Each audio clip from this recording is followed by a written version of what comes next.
Good afternoon, Kennesaw State. This is the Kennesaw State Owl Radio Owl Hour, Episode 4.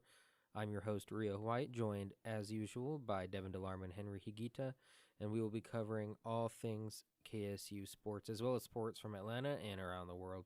Once again, we're going to have a lot to talk about today, a lot of exciting stuff going on in all sorts of sports.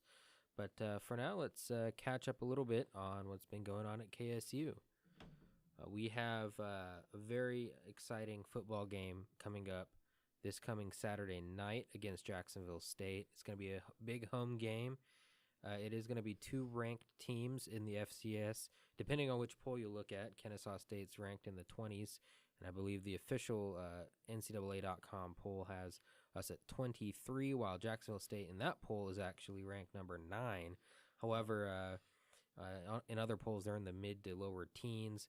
But in any case, it's going to be two ranked teams in the FCS, and a lot of exciting possibilities are going to come out of that game, depending on how KSU is able to play. So the biggest thing, I think, for Kennesaw State is the defense at the moment. That's been the one area where consistency has been sought after all season long. But the last game against Wofford was a positive look, only giving up 10 points all game. So it should be something that everyone can look forward to, especially after their performance a couple years back at SunTrust Park, now Truist Park. But that will be a big performance, and I'd like to get some thoughts about that from our co-host today. What do you think, guys, about Saturday's big game? Do you have any thoughts? It's not gonna be easy. Just hearing those rankings, you get a little nervous. But overall, I think it's definitely going to be a good game. Definitely going to be one to go and watch if you're a student at KSU. Like, that's like something to do Saturday. I'll be there. I'll be cheering my team on. Team's pulling the upset, so it's absolutely possible. So we'll see. Go Owls. Yes, sir. Go Owls.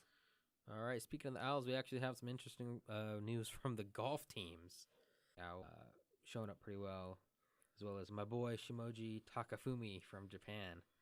I don't know him, but I'll call him my boy because I'm half Japanese too. He did pretty well, 216 there. So some positive stuff. Actually, it's been quite a good season for the men's golf team, and their progression has actually been pretty interesting to watch. For the women's team, like I said, they got 4th place, so they did a little bit better. But they had, let me get this right here. They had 2 rounds. They only got to play 2 rounds. And I'm sorry, a bit of a correction. It was the women's team that was 6th, men's team that was 4th, so my apologies for that.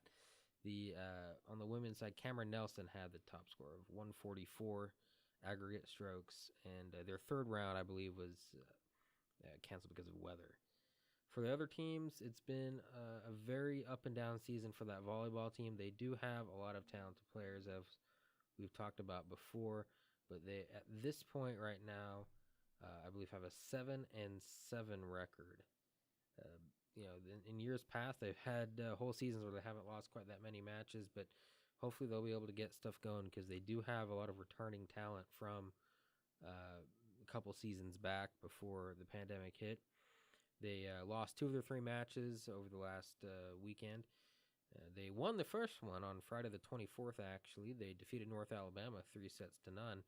But then they fell to Central Arkansas and lost a 5-setter to Jacksonville State. But they have a home match coming up tomorrow at 7 p.m. against Liberty.